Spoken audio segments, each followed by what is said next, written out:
Bonjour à tous et bienvenue sur notre chaîne YouTube, la chaîne de Ligne Droite. Je vous invite à vous abonner à cette chaîne, à aimer, à partager, à commenter ces vidéos. C'est très important pour notre référencement et c'est une manière de nous soutenir. Merci à vous tous. Et avant de nous tourner vers Eric Denessé, j'accueille mon partenaire du jour qui est Didier Maisto. Bonjour Didier. Bonjour Clémence Oudiakova. Anastasia Clémence. Oui. Oh, mais si vous commencez à citer tous mes prénoms, on n'est pas sorti de Voilà, il l'auberge. faut tout le dictionnaire. Oui. Là. Alors, vous êtes journaliste indépendant, ancien patron de Fiducial Média et également Didier Maisto, puisqu'on va parler de la guerre en Irak. Vous avez suivi aussi cette affaire de près? Oui, à l'époque, d'abord je suis toujours intéressé par la géopolitique, puis j'étais proche de Jacques Chirac à cette époque et j'avais vécu, j'allais dire un petit peu en live, les pourparlers, les débats. Et c'est vrai que c'était assez sidérant déjà de voir le rôle des médias. C'était la première guerre en fait véritablement médiatisée comme un clip géant avec des Américains sillonnant le désert dans leur beau Hummer qui ensuite sont venus peupler les belles rues de la capitale pour écraser les crottes de chiens. C'était le summum du luxe d'avoir un Hummer à Paris dans ces années-là.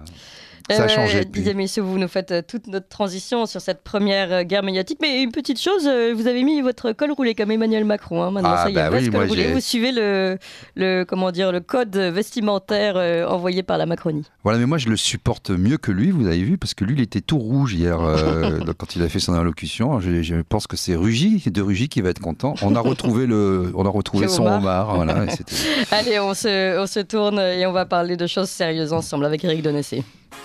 Ligne droite. Très haut,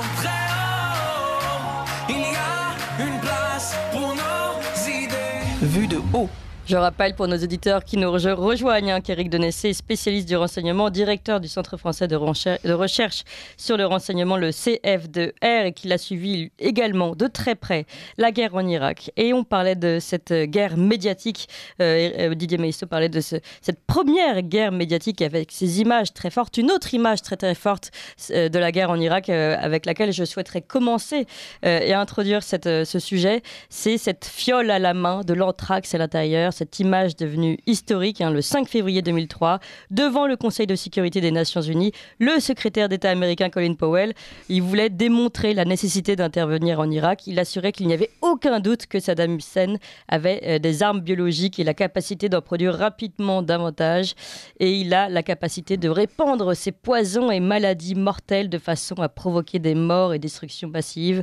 Je le cite toujours, si les armes biologiques semblent trop horribles à envisager, les armes chimiques sont tout aussi glaçante. Eh bien, Colin Powell lui-même est revenu en arrière après coup en 2009. Il avait été interrogé par Paris Match et il a reconnu son erreur. Je regrette ce que j'ai dit. Les renseignements qui m'avaient été fournis par les services secrets étaient erronés. Voilà, un pardon un peu tardif. Il ne faut pas oublier que 3 mois auparavant, le Congrès des États-Unis avait voté à l'unanimité le soutien au président s'il décidait d'entrer en guerre.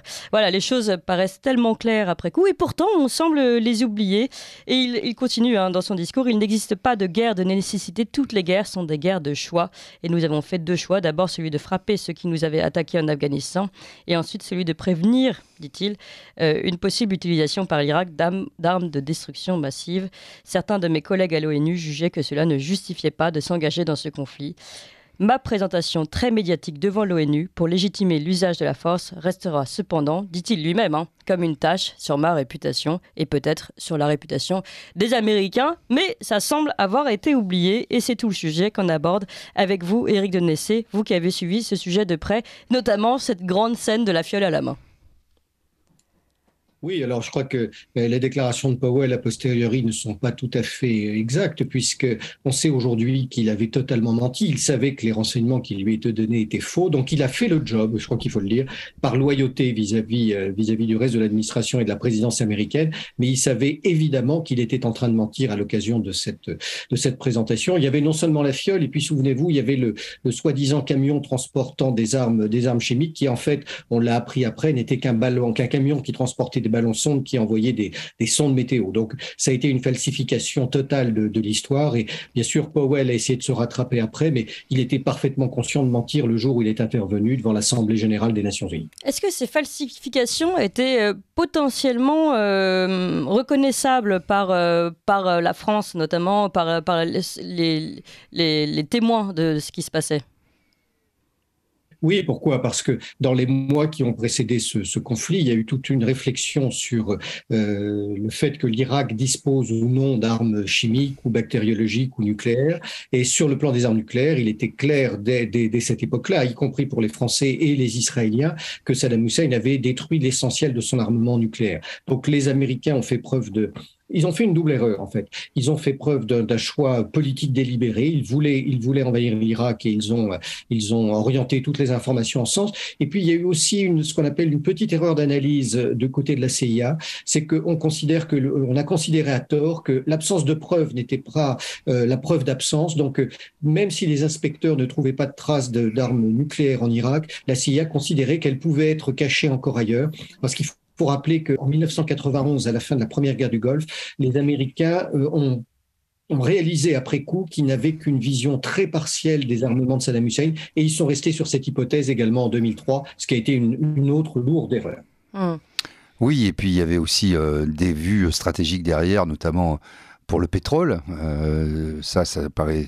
Aujourd'hui, ça a été établi, mais ça l'était déjà un petit peu à l'époque. Puis on a vécu quand même sur des illusions, rappelez-vous, c'est pas vous qui allez me démentir, je pense, on disait la 4e armée du monde, ils sont suréquipés, etc. Et puis, il y avait aussi cette volonté de marquer psychologiquement les esprits, les marquer très fort, puisqu'il y a un tabou dans les guerres modernes. Aujourd'hui, ça a encore changé, on a passé une étape, mais c'était les armes chimiques. Les armes chimiques, les armes bactériologiques, ce qui pouvait justifier, aux yeux des différentes opinions publiques, les interventions. Donc on dit, ah oui, mais là c'est différent, ils ont des armes chimiques, ils ont des armes bactériologiques. On ne sait pas trop ce que c'est, mais ça fait peur à tout le monde. Aujourd'hui, on est plutôt à agiter les menaces nucléaires. Comment vous, parce que vous étiez à l'époque dans le renseignement, si je ne m'abuse, comment vous avez vécu ce hiatus entre ce que vous saviez et ce qui était propagé dans les opinions publiques occidentales? Alors d'abord, non, je n'étais plus dans le renseignement à cette époque-là. J'étais commentateur sur un autre média pour la guerre en Ukraine, mais c'est surtout après le conflit qu'on a eu des éléments importants. Notamment, ce que peu de gens savent, c'est qu'il y a eu une grève importante à la CIA après 2003. Pourquoi? Parce que à l'occasion du conflit, Donald Rumsfeld avait monté son propre groupe qui s'appelait l'Office of Special Projects, qui était chargé de réunir toutes les preuves qu'il souhaitait obtenir pour déclencher ce conflit contre l'Irak. Et cet Office of Special Project travaillait indépendamment de la CIA et notamment ils utilisaient des informations qui venaient d'un ingénieur chimiste irakien qui avait fait défection et qui était traité par le BND, les services de renseignement allemands. Or, la CIA était extrêmement méfiante des informations que lui transmettait le BND sur cette source qui s'appelait Curveball, et les gens de la CIA n'ont jamais eu accès à la source allemande. L'équipe de Rumsfeld prenait ces informations pour argent comptant et bien sûr les utilisait vis-à-vis de la présidence américaine. C'est ça qui a faussé délibérément le sens du conflit. Et donc, quelques mois après le déclenchement des opérations, une partie de la CIA s'est mise en grève en disant, écoutez, nous n'avons pas pu avoir accès aux informations, le pouvoir politique ne nous écoute pas. Et donc, un certain nombre d'individus se sont demandé à quoi ils servaient. Alors, ça n'exonère pas la CIA d'autres erreurs qu'ils ont commises, mais c'est aussi intéressant de savoir ça. Et ça renforce finalement ce que disaient les Français et les Israéliens avant ce conflit en disant la présence d'armes nucléaires irakiennes est bien sûr extrêmement mise en doute. Il y a aussi la question de la guerre préventive, puisque cette guerre en Irak est une des premières guerres dites préventives. On prévient un éventuel conflit, drame qui pourrait arriver. Et ça, est-ce que c'est une première américaine? Est-ce que c'est une invention américaine, on va dire?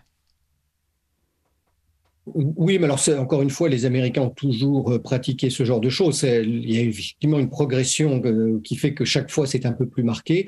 On l'évoquait tout à l'heure, la véritable première guerre médiatique, c'est 1991, c'est la première guerre du Golfe.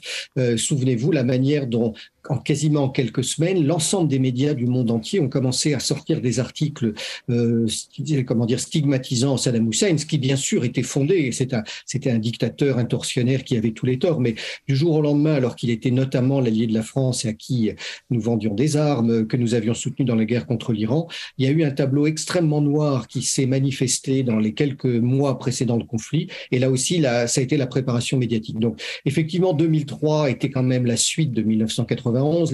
Les Américains avaient essayé de faire croire à des liens entre Al-Qaïda et Saddam Hussein. Donc, tout avait été fait pour falsifier les faits.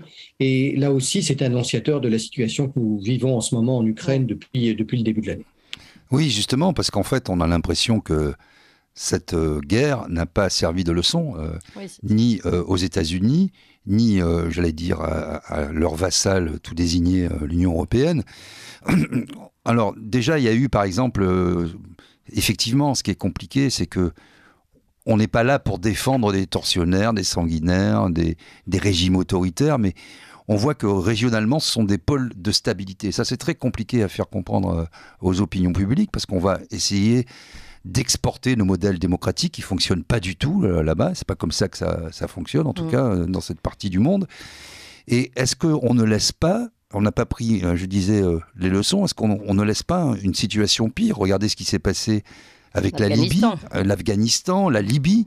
Aujourd'hui, on voit cette vaste zone du Sahel, d'est en ouest de l'Afrique, qui est le foyer principal du djihadisme dans le monde.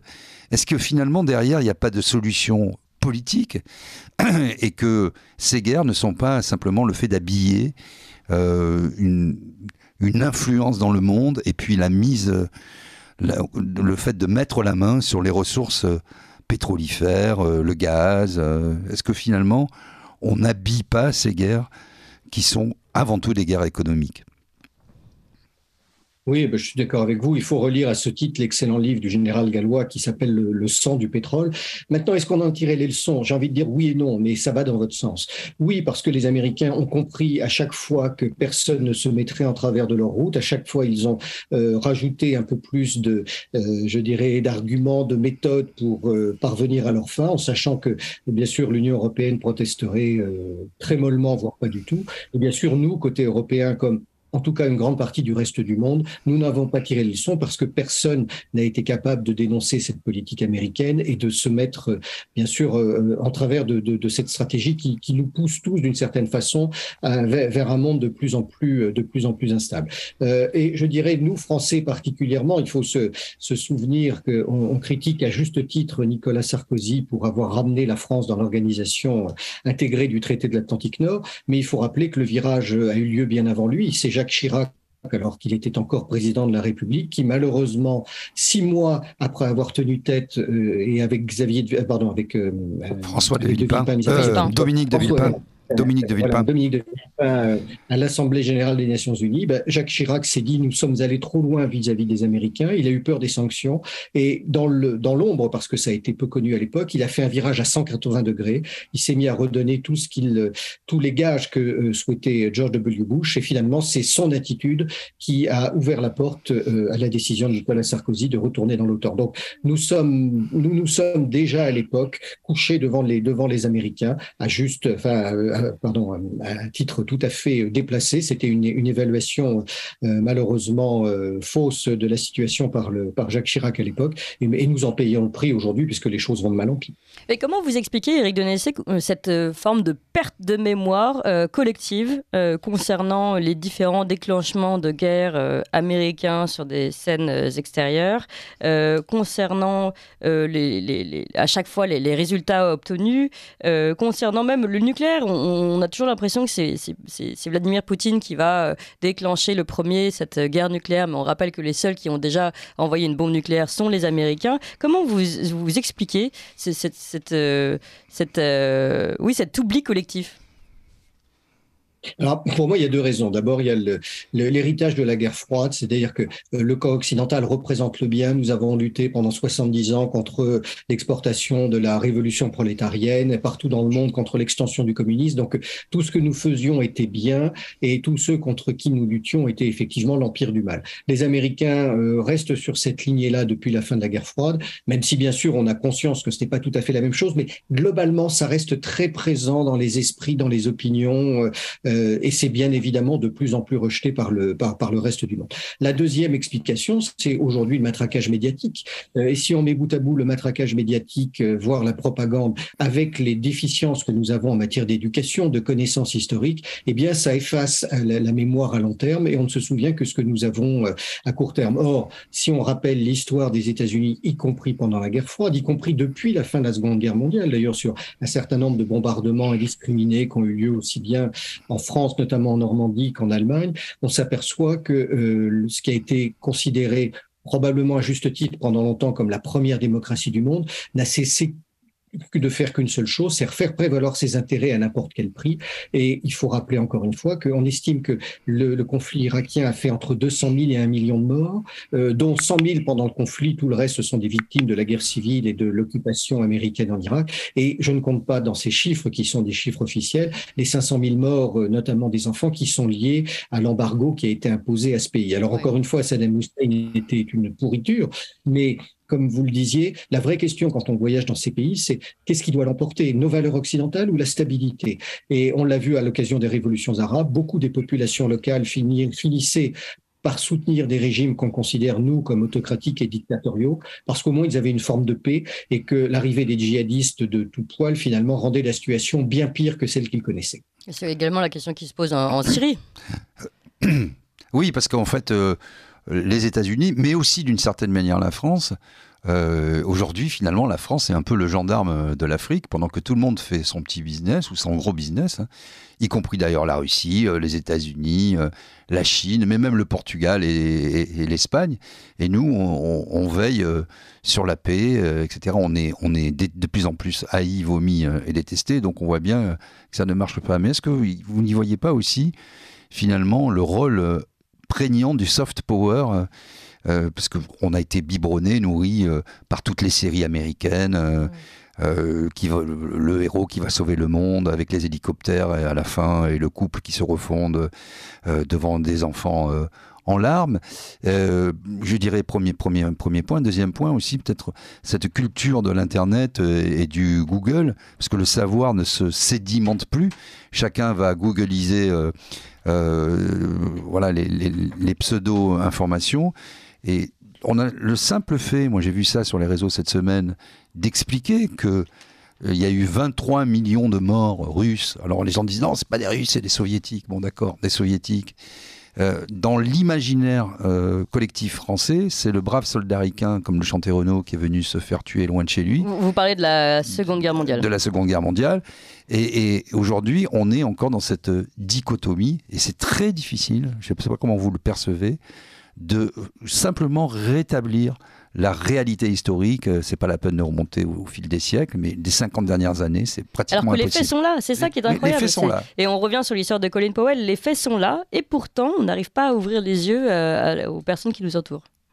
Non, mais c'est tout le rôle, effectivement, de ce qu'on appelle aujourd'hui la guerre de la perception, voire de la guerre cognitive. Il y a ce que l'on n'arrive pas à redresser, et puis il y a surtout ce que l'on ignore. Je vous rappelle deux chiffres. En 25 ans, il y a 12 millions de morts en République démocratique du Congo sur la frontière avec le Rwanda, dans toute cette zone. 12 millions de morts en 25 ans. Qui en a parlé? De la même manière, lorsque la guerre civile a eu lieu au Congo, c'est ce qu'on appelle le Congo-Brazzaville, qui est un pays voisin, on a aussi perdu 10% de la population. C'est-à-dire des chiffres à peu près similaires de ce qui s'est passé en Syrie. Aucun média français n'en a parlé. Nous nous polarisons que sur ce qui semble nous intéresser, en fait, qui nous est généralement dicté par les préoccupations de Washington. Et évidemment, comme vous le rappeliez, moi, je suis très inquiet à la fois de cette culture Internet, de cette régression de l'histoire, et le rôle de l'éducation nationale en France et ailleurs, d'ailleurs, est assez terrible en la matière. Et bien, finalement, vu qu'on ne vit que dans l'immédiateté, vu qu'on ne fait à nos étudiants étudiants et à nos lycéens que des tests et des questionnaires à choix multiples, la connaissance de l'histoire et la capacité à réfléchir se sont vraiment réduits d'année en année depuis plusieurs décennies. Ça, c'est extrêmement préoccupant parce qu'on peut faire avaler beaucoup de choses à l'opinion. Certes, il reste une part de bon sens, mais c'est extrêmement préoccupant parce qu'on peut manipuler les foules beaucoup plus facilement qu'auparavant. Alors, on fait un rapide point sur les informations. Il est 8h59, presque 9h, et je me tourne vers Valentin Schirmer. Ligne droite. Très haut, il y a une place pour nos idées. Vue de haut. Nous sommes toujours avec Éric de Nessé, spécialiste du renseignement, directeur du Centre français de recherche sur le renseignement, le CFDR, et Didier Maisto, journaliste indépendant. Et nous parlons notamment de cette guerre en Irak et manipulation, de l'image. De la pensée par les Américains. On a évidemment rappelé cette fiole d'anthrax montrée par Colin Powell devant le Conseil de sécurité des Nations Unies. Tout ça pour nous rappeler finalement que la manipulation n'est pas nouvelle et qu'elle peut perdurer et qu'il faut rester, et Éric de Nessé, qu'il faut rester finalement toujours vigilant encore aujourd'hui. Oui, c'est indispensable, mais encore une fois, pour reprendre ce qu'on disait juste avant le Flash Info, quelle est notre conscience aujourd'hui? Quand nous acceptons que le Qatar, qui est un État totalitaire, qui finance les frères musulmans, qui est un État islamiste, soutienne le Paris Saint-Germain, quand on accepte d'acheter du gaz à l'Azerbaïdjan et quand on accepte de passer des contrats avec l'Arabie saoudite, comment peut-on aujourd'hui critiquer la Russie? Vous voyez, c'est deux mesures où on critique tout le monde ou on ne critique personne. Et ça ne choque plus, en tout cas, nos grands médias mainstream qui se font les avocats de cette politique. Je suis à la fois inquiet et malgré tout, on sent, et j'ai la chance de vivre en province depuis longtemps, on sent malgré tout dans le pays profond une forme de bon sens et de rejet de ce qu'imposent ces médias mainstream, avec toutefois un danger, c'est que plus les gens s'informent sur des réseaux alternatifs et les réseaux sociaux, plus on voit aussi monter le conspirationnisme. C'est-à-dire que entre d'un côté les médias mainstream, les tendances complotistes, il reste finalement une frange de population minoritaire qui, si tant est que quelqu'un puisse être objectif, essaie d'avoir une vision objective de la situation.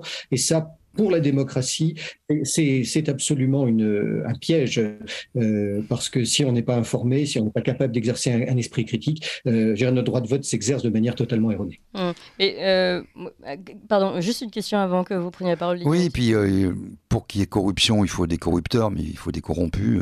Pour qu'il y ait manipulation, il faut des manipulateurs, mais aussi des gens qui acceptent d'être manipulés.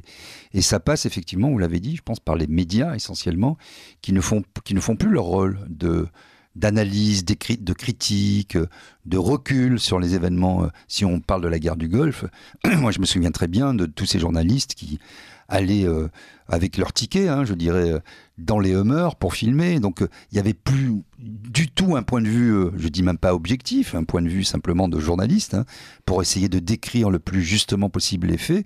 Et donc à ce moment-là, la communication... alors que la charte de Munich, sur son article 8 et 9, est assez claire là-dessus, la communication a pris le pas sur l'information et les journalistes ont accepté d'être les vecteurs de cette propagande. Ça a l'air anecdotique, comme ça on parlait de col roulé, mais rappelez-vous, il y a 4 ou 5 ans, Emmanuel Macron s'était mis en tête de convoquer un dimanche les journalistes mainstream à l'Élysée. Ainsi fut fait, ils y sont allés un dimanche, donc ils ont pris le thé, et quand il écrit ensuite, il avait un col roulé. Nul n'a protesté pour dire mais c'est pas normal, il voulait créer un comité de déontologie pour les journalistes sous l'égide de l'Élysée. Personne n'a dit dans ces journalistes célèbres et en vue, mais c'est un pur scandale, c'est pas l'Élysée qui... Non, ils ont écrit sur le col roulé. Et donc on voit bien aussi qui possède les médias aujourd'hui, mais le service public malheureusement n'est pas à l'abri puisqu'il a été mis sous le boisseau.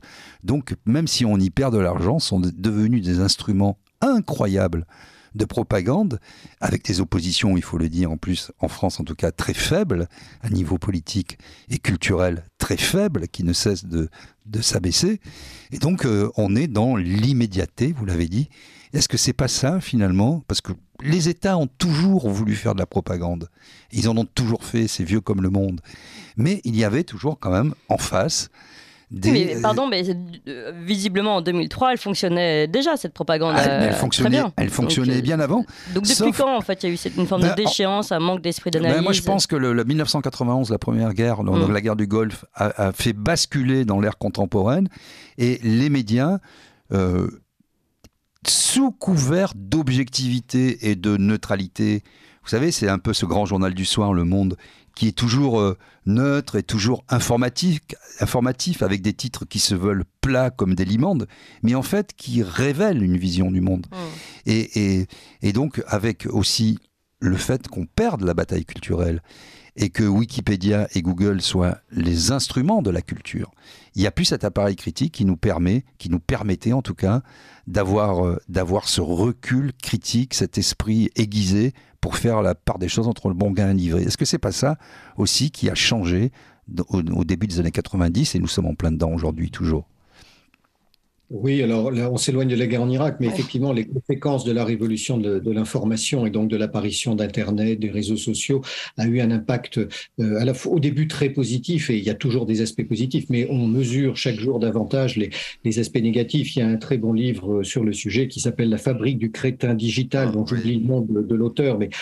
C'est pas Briguelli? Non, Jean-Paul Briguelli Oui, voilà. Voilà, c'est malheureusement une réalité. Alors, je pense qu'il faut ajouter à cela deux choses. D'abord, notre société étant de plus en plus individualiste, nous sommes centrés sur nos besoins et nos préoccupations personnelles.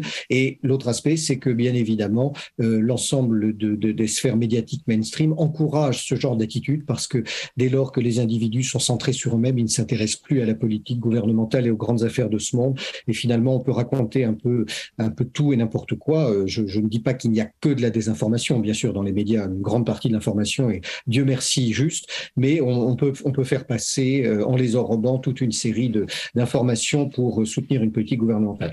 J'insiste que rares sont les intellectuels qui s'opposent à ça. Et heureusement, on les voit émerger des deux côtés. Rappelons que pendant la guerre du Golfe, Jean-Pierre Chevènement a été le seul à s'opposer à la politique française et à démissionner. Mitterrand a d'ailleurs déclaré sur son lit de mort que nous étions en guerre avec les États-Unis et que les Français ne le savaient pas.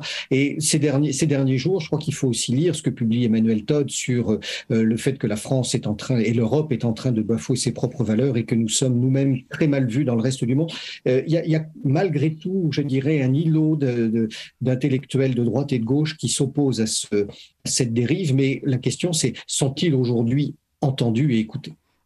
Éric de Nessé, je voudrais dresser un parallèle entre justement cette situation, c'est les coulisses de la guerre en Irak, et puis ce qu'on peut voir aujourd'hui de nos propres yeux. Vous l'avez rappelé tout à l'heure concernant les gazoducs Nord Stream 1 et 2, que l'Allemagne, juste avant ce sabotage, s'était tournée de nouveau vers la Russie pour renégocier un approvisionnement en gaz. Et puis, on le rappelait également tout à l'heure à 7h30, que la Suède, juste avant le sabotage, avait comme de par hasard, mis sous tension ces canaux électriques qui suivaient le même parcours que celui des gazoducs. Donc, avec tous ces éléments,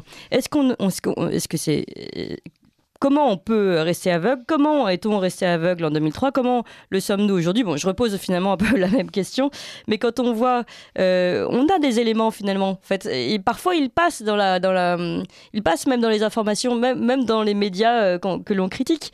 Donc, ce qui est étonnant, c'est que parfois on a les éléments, mais finalement c'est vraiment l'analyse qui manque. Oui, personne ne fait l'effort de connecter les différents éléments, parce que soit c'est une paresse intellectuelle, soit parce que ceux qui le font n'ont pas accès aux médias. Vous le disiez très justement, aujourd'hui, même si nous n'avons pas la preuve, absolument tout pousse à prouver que c'est une opération américaine. Si on remonte dans le temps, on voit bien sûr les déclarations de Biden. Et puis il faut se rappeler aussi, puisqu'on parle de 2003, comment la France avait été punie par Condoleezza Rice et puis le pouvoir américain, alors que nous nous étions opposés à juste titre à une invasion qui n'avait pas de fondement, qui était illégale et qui a entraîné des millions de morts. Donc les éléments sont là, on peut les associer, et malheureusement effectivement ça ne passe pas dans l'inconscient collectif, et aujourd'hui on se demande comment je dirais inverser la tendance. On l'a vu, les Allemands se couchent littéralement devant cette pression américaine, ce qui est très très grave, mais aussi ça veut dire qu'on est à la fois dans un cynisme et dans une attitude désespérée du côté des États-Unis. Parce que pour être capable de s'en prendre ainsi à son principal allié européen, qui achète américain, qui a toujours soutenu les États-Unis, même si les Américains ont très peur d'un rapprochement avec la Russie, ça montre bien que les Américains sont à la fois dans une forme de désespoir et de logique jusqu'au boutiste pour maintenir à tout prix leur domination sur le monde occidental et si possible sur le reste du monde. C'est extrêmement préoccupant pour l'avenir. Encore une fois, ça n'exonère pas la Russie d'avoir eu recours aux armes contre l'Ukraine. Encore faut-il rappeler les provocations de l'OTAN qui ont eu lieu auparavant.